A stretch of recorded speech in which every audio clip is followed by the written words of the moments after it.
Empezamos hoy hablando pues uno de nuestros patrimonios más importantes, el arte rupestre. No solamente el abrigo grande, sino tenemos un conjunto de abrigos rupestres, tenemos un conjunto de arte rupestre que es patrimonio mundial, como bien dice el título de la conferencia. Y nos acompaña, en este caso, solamente Alexis Armengol García. Mónica Solís pues ha tenido un problema de agenda de última hora y no nos va a poder acompañar. Pero bueno, pues yo creo que qué mejor que Alexis, que conocedor del terreno como buen hellinero y que está en varios equipos de investigación relacionados con esta manifestación artística tan importante y en la que nuestro territorio es pionera en cuanto a su estudio y a su importancia. Y bueno, os dejo en sus manos.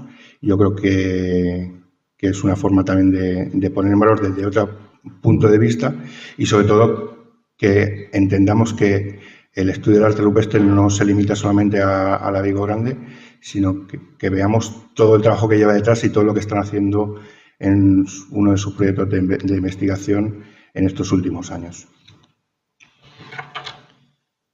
Muchas gracias, Pablo. Muchas gracias a todos y a todas por acercaros a escucharnos aquí. Nosotros con el tema del arte rupestre, el arte prehistórico, tenemos un problema porque es muy difícil hacer puertas abiertas. Bueno, sí se pueden hacer puertas abiertas, explicar el abrigo grande, pero los abrigos secundarios, abrigos menores, pues es mucho más difícil por lo inaccesibles que son o lo peligroso que puede llegar a ser llegar allí. Y bueno, yo también voy a intentar ser breve, como han dicho todos los que han estado aquí en esta mesa antes, porque cuando ha dicho Pablo que iba a entregar la revista después de la charla, me ha venido a la mente cuando era pequeño y en la puerta de los colegios nos daban unos folletos normalmente con fotografías de juguetes. Es decir, si vais al Reina Victoria os vamos a dar un coche teledirigido. Entonces mandábamos a nuestras madres a recogerlos y les metían una turra allí del Tupperware y cosas de estas. Bueno, pues allá vamos. La conferencia Arte Rupestre y Patrimonio Mundial en Hellín, del abrigo al público. Vamos a intentar ajustarnos un poquitín al título. Primero, decir que el arte rupestre del arco mediterráneo se declara Patrimonio Mundial por la UNESCO en el año 1998. Entonces estaban descubiertos 758 abrigos pertenecientes a 16 provincias, 6 comunidades autónomas, y de esos 758 abrigos, 5 pertenecían a Hellín, que tenemos 10. Luego, en el año 85, también se declaró Patrimonio Mundial la Cueva de Altamira. Bueno, luego no, antes se había declarado en el año 85 la Cueva de Altamira y se amplió en el año 2008 a todo lo que es el arte rupestre paleolítico de la cornisa cantábrica. Puntero láser, perfecto. Dentro de lo que es... voy a explicar cosas que muchos las daré ya por hechas, pero bueno, por si acaso lo comento. En el arte rupestre hay 3 grandes estilos: el arte paleolítico, el arte levantino y el arte esquemático. ¿Qué pasa? Que fuera de la declaración de Patrimonio Mundial quedaría el arte esquemático y, por ejemplo, hay particularidades, no en Hellín, sino en la provincia de Albacete, como lo que es la Cueva del Niño, que muchos conocerán, que queda fuera de la declaración de Patrimonio Mundial, lo que son las pinturas paleolíticas, porque no están en la cornisa cantábrica, pero sí que entra dentro de la declaración de Patrimonio Mundial porque en la visera, fuera de la cueva, y pasan muy desapercibidas, hay 2 representaciones levantinas. Y bueno, pues del abrigo al público, vamos a empezar. Voy a ser muy breve también con lo que es la historia de la investigación del arte prehistórico, del arte rupestre, porque es muy reciente, como aquel que dice, y siempre no hay que dejar pasar a este señor, que es Marcelino Sanz de Sautuola. que fue el señor que descubre, o su hija, las pinturas rupestres de Altamira.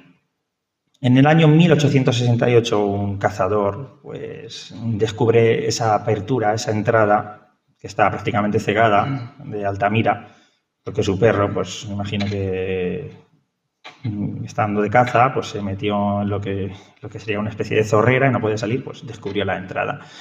Este señor, Marcelino Sanz de Sautuola, explotaba esas tierras, las tenía como en alquiler. En el año 1879, visitando la cueva junto a su hija, pues ahí se dio el caso se dio el acto del descubrimiento de las pinturas rupestres en el techo de Mira papá, toros. Y entonces, en el año 1880, él publica lo que es el descubrimiento, con una serie de litografías en las que representa pues, una de las principales escenas. Marcelino Sanz de Sautuola, como todos saben, fue desacreditado en la época. Decían que era una falsificación. Los prehistoriadores franceses, que estaban a la vanguardia, nos llevaban muchos años de ventaja en el estudio de la prehistoria, lo desacreditaron. Marcelino Sanz de Sautuola falleció en 1888 creyendo que, bueno, él siempre sostuvo que esas pinturas eran prehistóricas. Falleció en 1888 sin que le reconocieran el descubrimiento. Pero en 1895 da la casualidad que empiezan a aparecer descubrimientos similares en el sur de Francia, con Marelles, Font de Gaume. Entonces, pues, los prehistoriadores franceses se acuerdan de Altamira. Y este señor de aquí, Émile Cartaillac, en 1902, escribe en la revista más prestigiosa del momento, la Anthropologie, el mea culpa de un escéptico, el que reconoce a Marcelino Sanz de Sautuola el descubrimiento y la antigüedad de las pinturas. Entonces, a partir de ese año, de 1902, se inicia el estudio de las pinturas prehistóricas en la península ibérica. Aquí tenemos a un joven Henri Breil, donde podemos ver su sotana llena de manchas blancas, que es la cera de las velas que él estaba dibujando en los techos uno de los techos de Altamira. Entonces, a partir de 1902 se inicia la investigación del arte rupestre de manera sistemática. ¿Qué pasa? En ese inicio de la investigación se empieza a revisar bibliografía anterior. Da la casualidad que en 1868 hay una publicación de Manuel de Góngora y Martínez, que son las antigüedades prehistóricas de Andalucía. Este señor le había llamado la atención una cueva, la cueva de los letreros de Almería, y la refleja, escribe pues, la reseña en ese libro de antigüedades arqueológicas, que son eso, pues, de Fuencaliente también, de Ciudad Real, hace una comparación, ¿no? Entonces, Juan Cabré Aguiló también había descubierto en 1903 la Roca de los Moros en Cretas, en Teruel, y también había escrito un artículo en un periódico. Entonces se empieza a revisar la bibliografía y se dan cuenta de que hay más cosas. No igual que en Altamira, pero sí que hay otras manifestaciones de arte prehistórico, de arte rupestre en la península. En 1908, Henri Breil visita a Juan Cabré y se hacen colaboradores, se hacen socios. Entonces empieza lo que serían las rebuscas. Aquí he puesto prospecciones, que es el término que se usa en la actualidad, pero entonces ellos lo llamaban las rebuscas de arte rupestre, a peinar la península en busca de nuevas manifestaciones. Se crea el Instituto de Paleontología Humana de París, en el año 1910, cuyo mecenas es el príncipe Alberto I de Mónaco, este señor de aquí, que es el que costea las publicaciones y el que paga a los investigadores y a los que trabajan para los investigadores. Por ejemplo, tenemos a Henri Breil, Hugo Vermeyer y Hermilio Alcalde del Río, que es uno de los principales colaboradores en el norte de España. La contrapartida del Instituto de Paleontología Humana de París, es decir, o la respuesta española, es la creación en 1912 de la Comisión de Investigaciones Paleontológicas y Prehistóricas. Aquí tenemos a Eduardo Hernández Pacheco, que sería el principal investigador español, y el mecenas, el marqués de Cerralbo, Enrique de Aguilera y Gamboa. Entonces tenemos dos organismos que están realizando los estudios de la prehistoria y de las manifestaciones prehistóricas en la península ibérica. Con distintos colaboradores, distintas áreas de influencia. Aquí tenemos, por ejemplo, la Cueva de la Araña, una expedición de la Comisión de Investigaciones Paleontológicas y Prehistóricas, que descubrió la Cueva de la Araña en los años 20 en Bicorp. Y a la derecha tenemos una figura clave, en lo que es Ellín, que es Federico de Motos. Federico de Motos sería el principal colaborador de Braille en la zona. Se conocieron cuando, obviamente, fue Braille a conocer la Cueva de los Letreros. Bueno, Minateda se descubre el abrigo grande de Minateda en 1914, prácticamente en los inicios del estudio de la prehistoria, de las manifestaciones artísticas prehistóricas en España. Federico de Motos tiene un trabajador que se llama Juan Jiménez Llamas. Federico de Motos envía a Juan Jiménez Llamas a Alpera, que es donde está en ese momento Henry Braille, con un discípulo suyo que se llama Burkitt. Están estudiando la Cueva de la Araña. Él va allí a colaborar con ellos, a ayudarles, y cuando termina de trabajar con ellos, Braille le indica a Juan Jiménez Llamas que vuelva a Vélez Blanco, Almería, y se pase por ciertas zonas, que vaya buscando arte rupestre en su camino de vuelta. Y en 1914 pues da con el abrigo grande de Minateda, que está aquí, y con algún abrigo más, con los cortijos, que escribimos un artículo en la revista Macanaz, y los dos del Barranco de la Mortaja. Él descubre 4 abrigos. Braille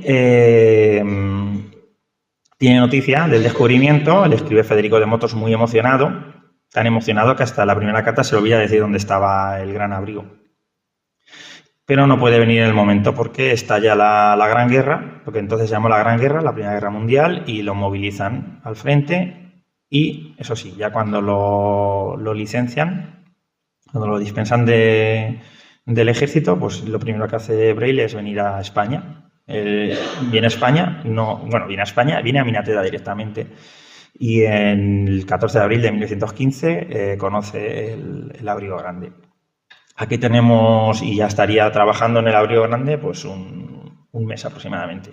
Aquí tenemos una fotografía de Hugo Vermeyer, de 1916, que ya Hugo Vermeyer trabajaba para el Instituto de Paleontología Humana de París, pero ya por estas fechas forma parte de la Comisión de Investigaciones Paleontológicas y Prehistóricas, porque este señor era alemán y el Instituto de Paleontología y el Paleontología Humana de París eran franceses y se convirtieron en enemigos. Entonces lo echaron del instituto. Y aquí tenemos una fotografía inédita hasta hace un par de años de Braille en el año 32 en el abrigo grande de Minateda, junto a 2 colaboradoras suyas, 2 arqueólogas, Mary Boyle y Cecil Mowie.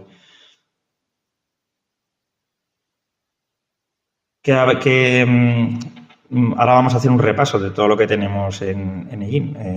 Bueno, estaba el abrigo grande, que no voy a poner fotografías porque es archiconocido, todo el mundo las conocemos. Pues tenemos el abrigo de los cortijos, que se descubre en 1914, Juan Jiménez Llamas lo descubre. Aquí tenemos una serie de calcos de lo que hay. Tenemos los abrigos del Barranco de la Mortaja 1 y 2, también descubiertos en 1914. Esta fotografía es de Herbert Kuhn, del año 1924, que está aquí este señor. Este abrigo lo llamó Braille el abrigo de la higuera. Yo siempre pensé que era por una higuera que estaría por esta zona, por aquí abajo, a los pies, que aún se conserva. Y no, resulta que es esta higuera de aquí, que aún a día de hoy aún sigue. Aquí tenemos pues, representaciones del Barranco de la Mortaja 1, del Barranco de la Mortaja 2. Esto es lo que sería la mortaja, ¿no? Es ese recorte en la roca que se usa como abrevadero, parece una tumba, por eso lo llamarían la mortaja. Pues aquí está fotografiado en 2 momentos del año, en verano y después de las lluvias. Luego tenemos el Canalizo del Rayo. Este sería uno de los 2 abrigos del Canalizo del Rayo. Con esta representación, esto es una cierva, lo que queda de una cierva, los cuartos delanteros, el lomo. Aquí está la cabecita de otra cierva, y aquí ya hay unas figuras esquemáticas de una especie de figuras antropomorfas que parece que están realizando una especie de danza. Este abrigo se descubre en el año 1915, lo descubre Breil cuando vino aquí, estuvo ese mes trabajando, hizo unas rebuscas y encontró este abrigo junto a este otro, que es el otro abrigo del Canalizo del Rayo, que es el que tenía una cierva aislada, y él mandó arrancar y la llevó al Instituto de Paleontología Humana de París. Aquí se ve el hueco que dejó la extracción de esa figura. Este abrigo no forma parte no está en la lista de patrimonio, no lo incluyeron porque daban por hecho que ya no existía nada, pero sí que es cierto que quedan restos pictóricos a lo largo del abrigo.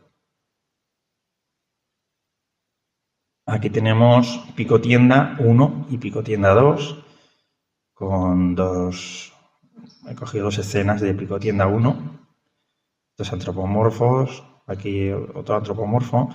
Estos abrigos tampoco están en la lista de Patrimonio Mundial, porque aunque se descubren en el año 94 y la declaración del 98, no se realizó una publicación hasta el año 99. Lo descubrieron unos miembros de espeleología de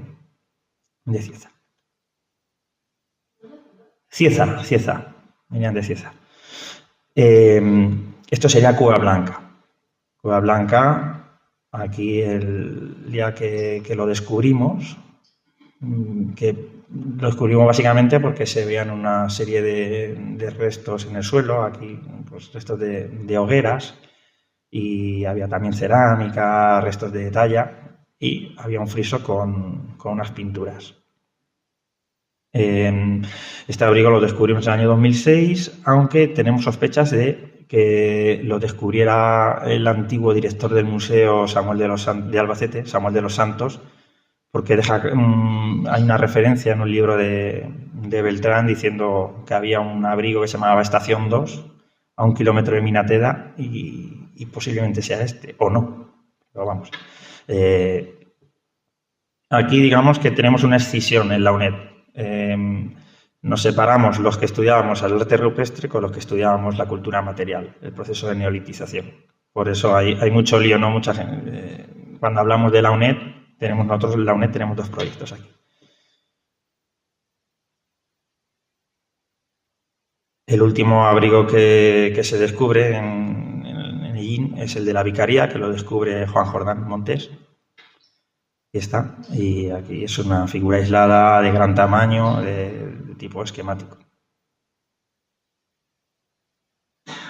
Pero bueno, el arte, nosotros nos dedicamos al arte prehistórico, que también incluye los petroglifos. Aquí estarían los petroglifos del Canalizo del Rayo, que es una cazoleta grande con una serie de alineaciones de cazoletas más pequeñitas, y los petroglifos del Cenajo, que descubrió José Antonio Iniesta Villanueva, y tiene pues estas representaciones que cuadran mucho con, por ejemplo, son muy similares estas figuras en tipo pi a las de esquemáticas que, por ejemplo, hay en el abrigo uno de los abrigos de la Mortaja.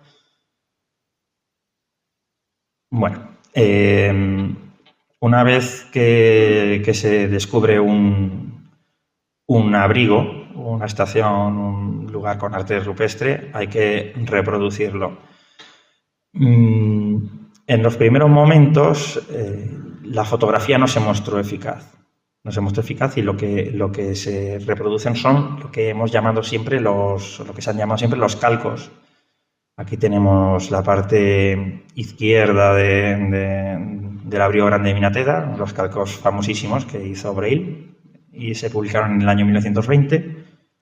Aquí tenemos la parte de la derecha.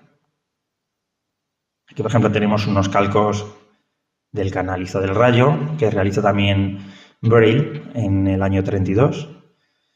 ¿Y cómo se realizaban? Pues básicamente como lo que estamos viendo en la fotografía de la derecha.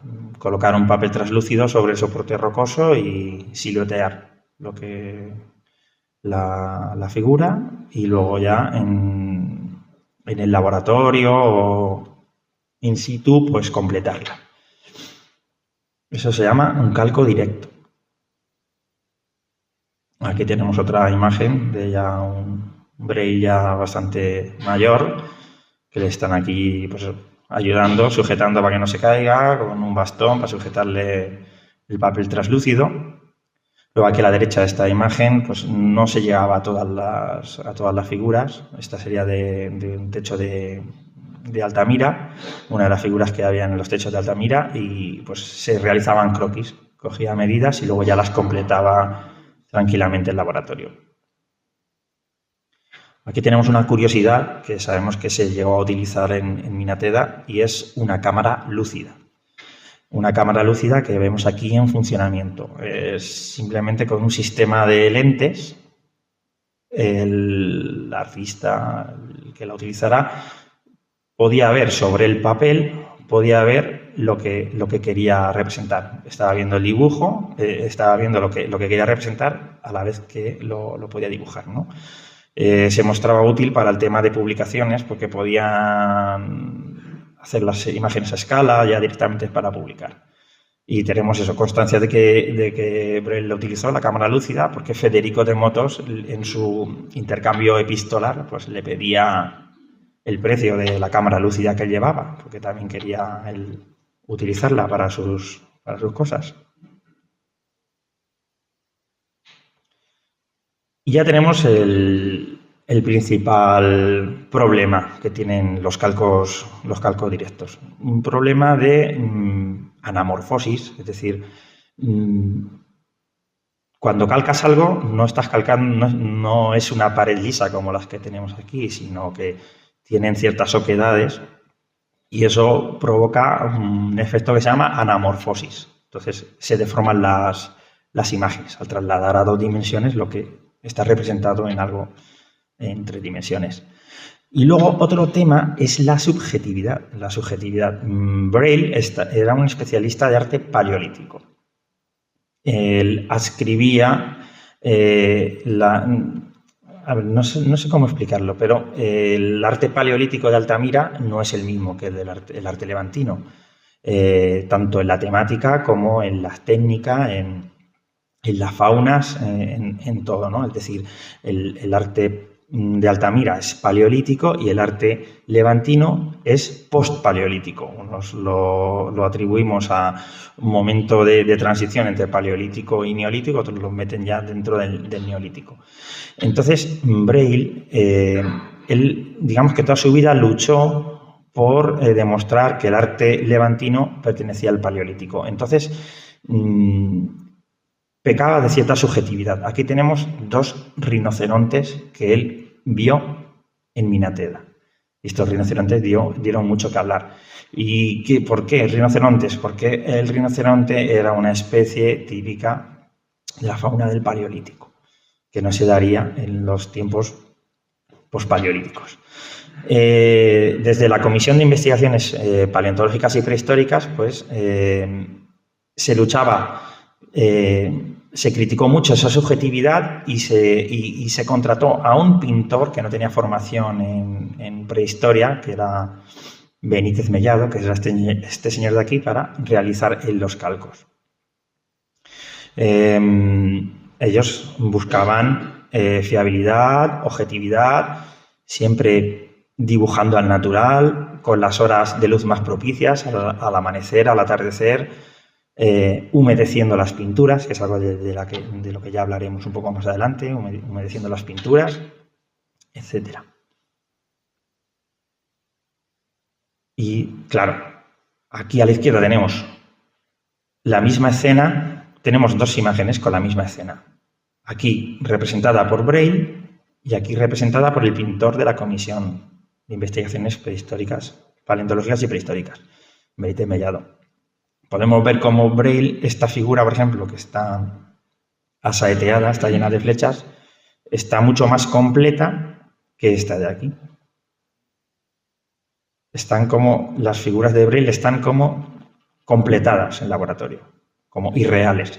De hecho, aquí abajo, no sé si se verá, aquí, bueno, aquí hay unas letras debajo que están borradas también con goma, diciendo, el pintor escribía, mira, todos los saltados son antiguos, es decir, porque el calco de la derecha tiene 4 años de diferencia a más o menos, o 4 o 5 años sobre el de la izquierda. Y él decía, el pintor, todo lo que falta aquí es antiguo, no es que en esos 4 o 5 años se haya perdido, por lo que el pintor de este calco de la izquierda no lo hizo bien, completo, es irreal. Por ejemplo, cogieron y se publicaron esas mismas figuras polémicas de Braille, esos rinocerontes, se publicaron con los dibujos de la comisión, para decir, oye, mira, esto es que no es un rinoceronte, es que es un zoomorfo, no sabemos exactamente qué, pero no igual que aquí, igual que también vio aquí un antílope, no, eso, aquí es que no es un alce, y aquí y debajo pues otro alce, ¿no? Es decir, no son alces, son ciervos. O en este caso, esto es a ver que ponga el láser. Esto no es que sea un alce, es que aquí hay un zoomorfo y esto de aquí son unos cuartos, unas patas de otro animal. Aquí tenemos, por ejemplo, otros equipos. En este caso, estas fotografías son del año 34, de la Valtorta. Es un instituto alemán, es el Instituto Frobenius de Morfología Cultural, y vemos cómo se trabajaba entonces. Siempre con la botellita de agua al lado, con el rociador para mojar las pinturas, saturar los colores, que se vieran mejor y poder representarlos. Luego pues se mostró, al poquito tiempo ya descubrieron que se mostraba bastante perjudicial y se dañaban las pinturas. Bueno, y también reseñar, por ejemplo, equipos prácticamente formados por mujeres. Elizabeth Charlotte Pauli, María Wallesberg, está aquí, Erika Trautmann. Aquí tenemos, por ejemplo, trabajos ya de laboratorio. Catherine Marr está trabajando en el laboratorio sobre unos silueteados que se han hecho previamente. Y bueno, otro de los principales problemas que tiene el calco directo es el contacto con las figuras. Tenemos una imagen muy impactante, me gusta mucho. Estaba bien el Facebook. Hay unas joyas en el Facebook de Jean, de vez en cuando. Bueno, estoy exagerando mucho, ¿no? Pero sí que tiene parte del problema, ¿no? El contacto con el soporte, que es un soporte además muy biogacarenita y es fácil de desconchar. Pues aquí tenemos una excursión escolar como muy temprana de los años 70, 71, que es cuando se instaló esta reja que está aquí, menos mal que pusieron la reja, ¿no? Y bueno, pues viendo este tipo de imágenes, yo no sé ni cómo han llegado a nuestros días estas pinturas. No sé si habrá aquí algún protagonista. No pasa nada, esto ya prescrito. Lo más importante no es el hecho de poner una reja de por medio, es, digamos, educar. Las pinturas rupestres no hay que mojarlas y no hay que tocarlas. Esto pues sería un trabajo pues de eso, pues llegaría el profesor y nada, venga, a dibujar. Aquí tengo otra fotografía que encontré en ese Facebook. Entonces, bueno, aquí ya entraría Mónica.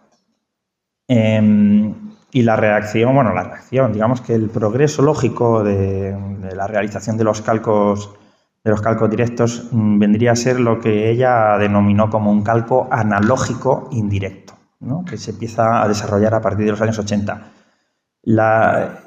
Se fotografiaban los motivos, las figuras, y se proyectaban, se revelaban en diapositivas y se proyectaban en las propias paredes, una pared blanca, y agachado, pues ya como lo de la cámara lúcida, básicamente, se calcaba sobre la proyección en una pared. Esta, por ejemplo, es esto es de la cueva de Pretinas en Cádiz. Así evitamos el contacto directo, como he dicho, y la anamorfosis. Aquí, por ejemplo, tenemos otra representación que ya he enseñado un poco antes sobre Picotienda 1, ¿no? Que tenemos una serie de danzantes o antropomorfos en unas posiciones bastante llamativas. Y aquí tenemos el calco digital. Este calco digital lo realizó Mónica Solís en los años 2000. Con programas informáticos se van seleccionando las partes con cierto color, se van descartando y se aíslan, ¿no? Y se extrae lo que es la figura del soporte. Ahí tiene bastante corrección porque también hay muchos óxidos y los óxidos nos pueden engañar porque adquieren esas tonalidades. Pero, por ejemplo, vemos figuras que quedan como aquí restos de figuras, unas piernas por aquí sueltas, ¿no? ¿Y cómo se hacen más legibles? Pues haciendo este calco digital con soporte, es decir, poniendo bastante distancia cromática entre lo que es el soporte con lo que es el pigmento. Y queda así bastante llamativo. Claro, aquí ya ves por qué ha pasado aquí con este antropomorfo, con este desconchón que hay ahí. Aquí hay una serie de imágenes del abrigo grande de aquí de Minateda que se realizaron en el año 2005-2006. Fue el calco digital más grande que se había hecho hasta el momento. No sé si se habrá realizado un calco digital con tantas figuras y con tanta extensión. Llevó varios años, se hizo en el año 2000, como he dicho, en el 2005, y gracias a un programa que se llamaba ARPA, Arte Rupestre, en la provincia de Albacete.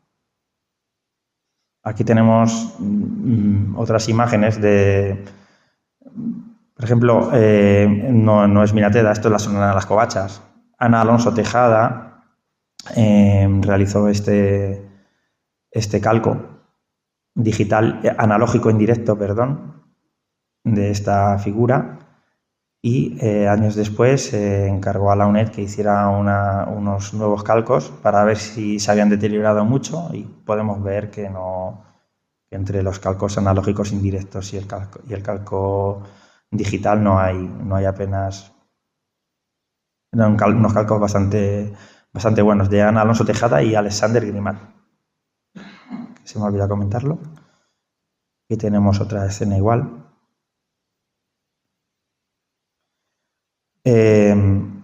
Lo bueno también es que con los calcos podemos ir separando distintas fases de ejecución. En Minateda, por ejemplo, Braille decía que habían 13 fases distintas, ¿no? Aquí podemos ver cómo este zoomorfo es de la primera fase, hay otra segunda fase con otra cabeza de otra cabrita y una última fase de unos antropomorfos. Aquí sería el resultado final. Esto se va viendo con las superposiciones, las infraposiciones.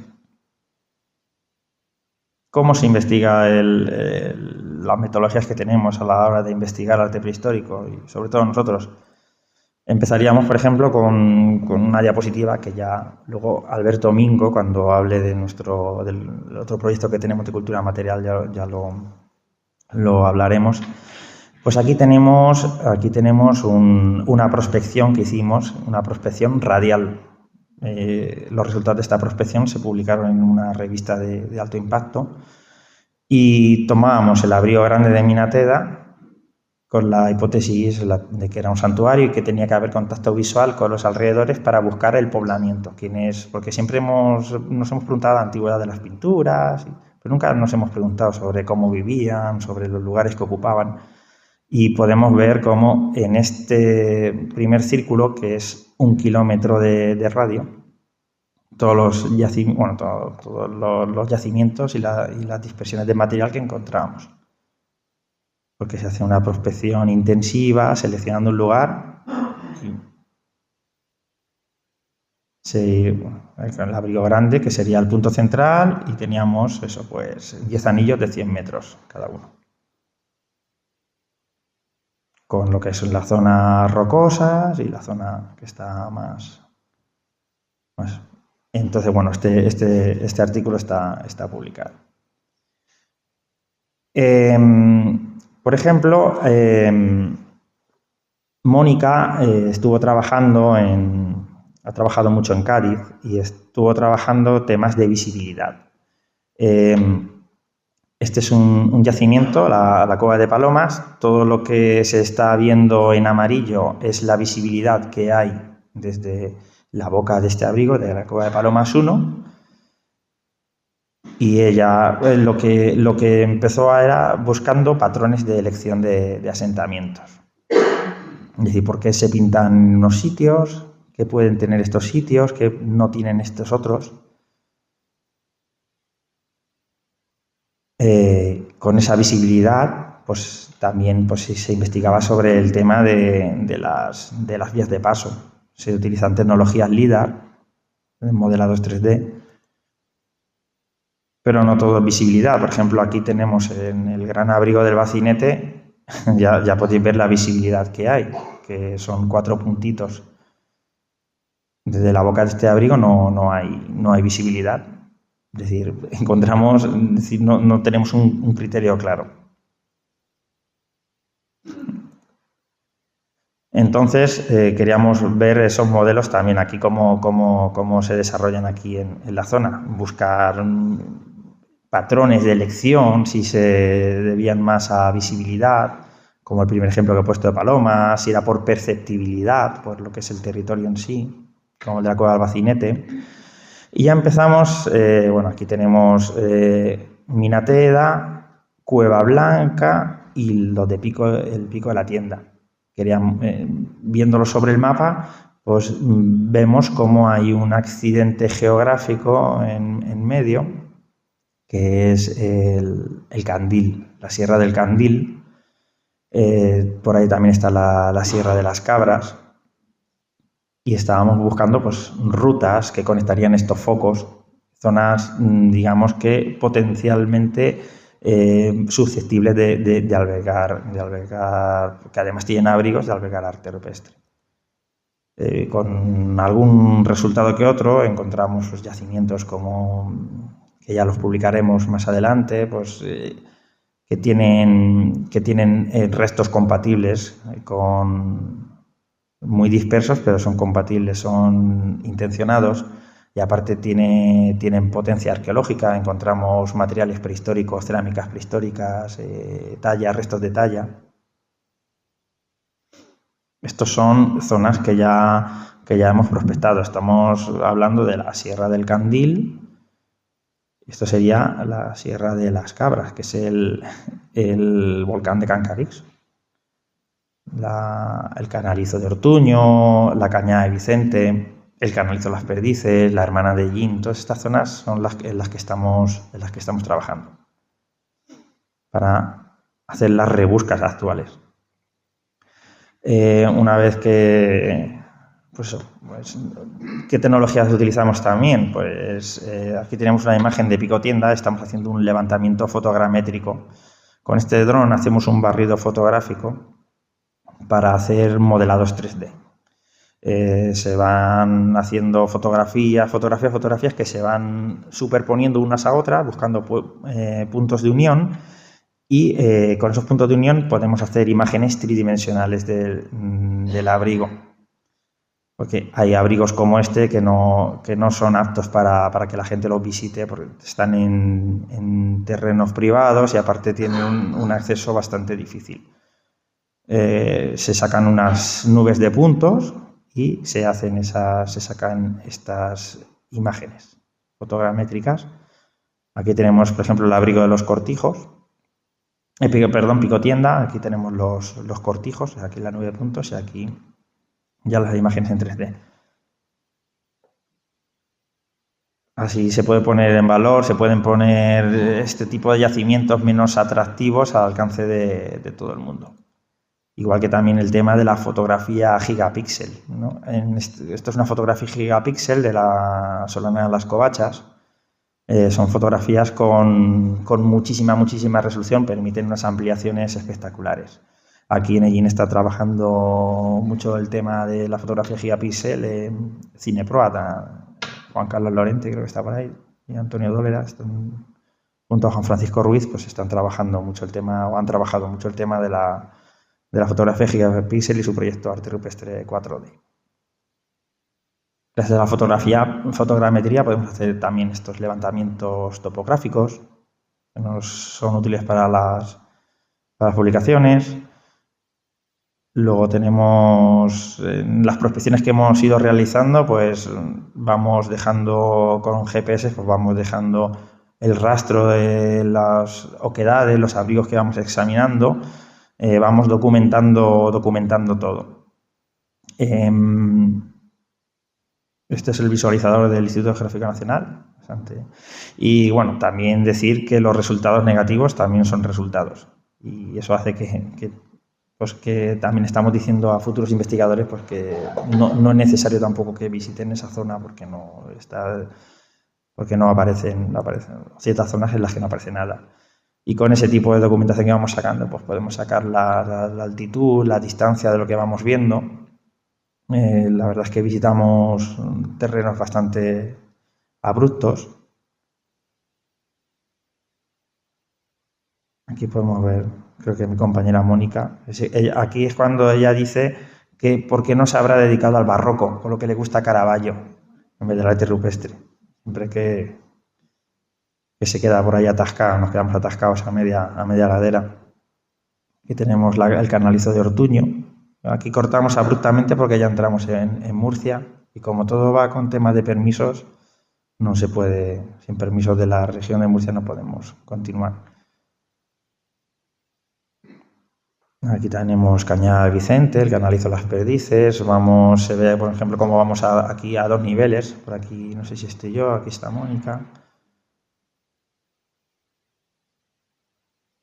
¿Qué técnicas también utilizamos? El tema de la microfotografía, estudiar un poquitín las herramientas que utilizaron a la hora de pintar, como por ejemplo esta figura, ¿no? Vemos cómo pintaron los 3 deditos, utilizaron unos pinceles muy finos. También estudiar el tema de las superposiciones e infraposiciones, es decir, a lo mejor no podemos saber a ciencia cierta la datación de una figura, pero sí sabemos cuáles son más antiguas y cuáles son más actuales. Por ejemplo, aquí, esta parte del abrigo grande de Minateda, tenemos el gran ciervo. El gran ciervo, aquí vemos sus patitas. El gran ciervo, y es esta imagen de aquí. Esta imagen que está más clarita, que va hacia abajo, es la patita del ciervo. Y esto que está más oscuro es parte de un cuerno de otro zoomorfo que hay por ahí, que es posterior a la realización de la figura del ciervo. Entonces se pueden estudiar las etapas de realización de ciertas escenas, de ciertas figuras. 13 decía Braille, el Ripoll lo bajó a 6, si no me equivoco. Luego también tenemos imágenes, la técnica más que una técnica, es un plugin que se llama The Stretch, que son filtros especializados que nos permiten ver cosas que a simple vista no se ven. Esto es Magana Sanar, en Marruecos. Y aquí pasando el filtro, pues se pueden ver con más claridad, por ejemplo, estas figuras que pasan más inadvertidas. O aquí Se están confrontando estas dos imágenes, ¿no? Vemos como las que están pintadas en color blanco. También podemos sacar las etapas. Me hubiera gustado poner de aquí que las tenemos también de la zona de Jin, pero están pendientes de publicación y no podemos sacarlas de momento. Más figuras. La única que he puesto, bueno, por tener una fotografía de Jin con The Stretch en esta figura del canalizo del rayo. Por ejemplo, aquí arriba hay una que pasa prácticamente desapercibida y aquí se ve con mucha más claridad, gracias a ese filtro. Y sí que es cierto que, por ejemplo, hay uno de los abrigos que tenemos documentados que hay una figura inédita que se ve con el Stretch. Eso ya lo publicaremos. A ver si la próxima Macanaz a lo mejor lo sacamos.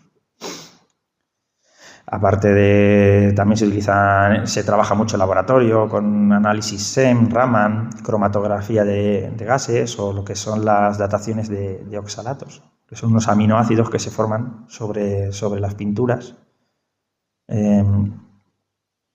Los análisis Raman es para caracterizar pigmentos, el tipo de aglutinante que se emplea, el tipo de pigmento. Esto ya lo explicaría mejor Mónica, pero no ha venido. Esto es un gráfico de un espectro Raman que está estudiando el tipo de pigmento aglutinante de una figura. Esto es una micromuestra que tomamos del gran toro de Minateda. Aquí podemos ver lo que son los oxalatos. Esto es muy técnico, pero bueno, esto es aquí arriba estaría la superficie y aquí abajo estaría la roca ya. Pues aquí tenemos el oxalato que se forma sobre el cuarzo, sobre el pigmento del óxido, que este es el pigmento, y aquí ya estaría el cuarzo de la pared. Se tomó una micromuestra para analizarla. Aquí estamos viendo de dónde se extrajo. Aquí, 2 muestras que se tomaron para ver el antes y el después, para una intervención mínima. Se hace en esta microfotografía se ve como, claro, no vamos a dejar las pinturas como un queso gruyère. En el tema de los oxalatos, por ejemplo, sí que se dató esta figura de aquí, cuando estamos hablando de una figura de Azguer de Marruecos, que daba una datación del 3770 al 3650 a.C. Y como por infraposiciones y superposiciones esa figura la metíamos en la fase 3, por lo menos ya podemos hacernos una idea de las cronologías. Esto viene del análisis de los análisis de oxalatos, que que es muy denso para explicar aquí. Y bueno, ya llegamos al público, es decir, ya hemos descubierto abrigos, hemos realizado calcos o los hemos publicado, o los hemos investigado. ¿Qué viene ahora? Pues divulgar los datos. Desde los primeros momentos pues tenemos la primera exposición que se hizo sobre arte prehistórico en el año 1921, y simplemente pues se ponían fotografías de los equipos o los cálculos que realizaba la comisión o el Instituto de Paleontología Humana de París.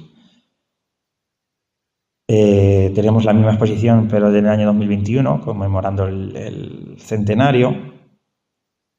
Las pinturas rupestres de Minateda siempre fueron el gran abrigo de Minateda, siempre estuvo en el candelero, fue muy importante. Aquí estaba representando en la Exposición Internacional de Barcelona en el año 1929, está representando el arte prehistórico, esta parte del calco de Braille de 1920, en la Exposición de Barcelona del 29.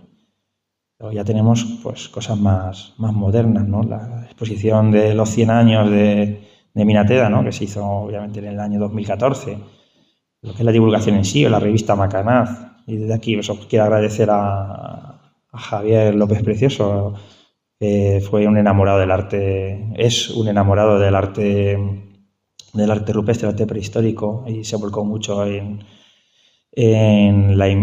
apoyar la investigación. Aquí tenemos una exposición que se hizo en esta misma exposición con una serie de plataformas móviles de cartón.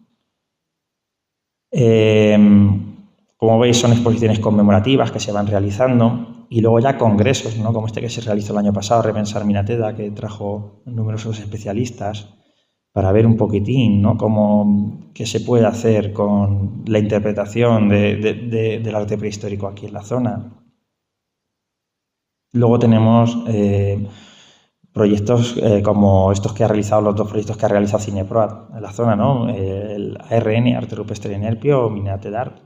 Es decir, porque lo importante es interpretar, saber interpretar, y con estas ayudas, ¿no?, tener en una tablet los calcos, poder diferenciarlos por colores, por estilos, por especies, pues ayuda bastante. Por ejemplo, estas las he cogido ahora mismo. Digo, antes de venirme para allí, digo, mira, y las he metido en el PowerPoint. También eso, pues desde la oficina de turismo, pues eso, pues los esfuerzos que están haciendo para poder llevar a gente a conocer el arte rupestre, el arte prehistórico. Porque es que realmente, si no tienes conocimientos básicos o no sabes de qué va la cosa, pues mucha gente se lleva una decepción, o incluso puede dañarlas, aunque no, sin querer. Y esto tiene que ser a todos los niveles. Por ejemplo, aquí tenemos carteles de las fiestas de la Candelaria de Minateda, de diversos años. Y también eso quiero agradecer a las Escarihuela, a Severo, porque él siempre se ha implicado mucho también, a veces con más aciertos, con menos aciertos, pero se ha implicado bastante en lo que es la difusión y poner el abrigo grande a todos los niveles, ¿no? Para que la propia población de Minateda pues sepa lo que tiene. Y siempre pues programaba conferencias y visitas, y lo sigue haciendo. Lo normal siempre ha sido las publicaciones, ¿no? La principal publicación que se hizo sobre Minateda del año 1920, revistas internacionales. Lo que se suele hacer eso es publicar en revistas internacionales o revistas nacionales. Y ya, pues, por ejemplo, nosotros pues ya pues también metemos en revistas locales, en provinciales, en revistas de alto impacto, que luego no lee nadie, pero en el currículum queda genial. Desde que has publicado, sacar, o conferencias. Nosotros, nuestro proyecto bebe de dinero público, nos subvenciona aparte la Junta de Comunidades, y también hemos firmado un convenio con el Ayuntamiento de Illín. Creo que también, pues eso, pues nos debemos y hacemos que tenemos que publicar y tenemos que mostrar todos estos resultados. Ya no solo en las publicaciones y en congresos, programas de radio, en prensa, ponencias. Aquí es lo que hablaba, ¿no? Tenemos el convenio que firmamos este año pasado con el equipo de gobierno de Manuel Serena, o el que firmamos años atrás con el equipo de Ramón García, el proyecto de neolitización, el proyecto de arte rupestre.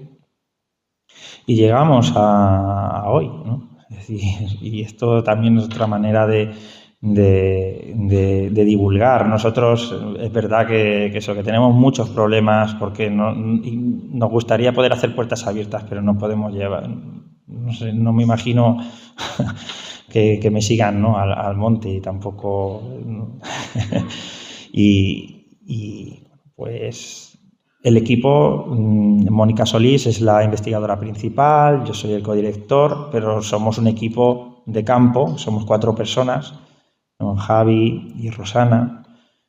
Y bueno, os pongo alguna fotografía, nos metemos en todos los sitios, hasta cuevas. Y bueno, y el equipo de campo, que detrás hay otro equipo bastante más grande, lo que hablamos de los equipos multidisciplinares.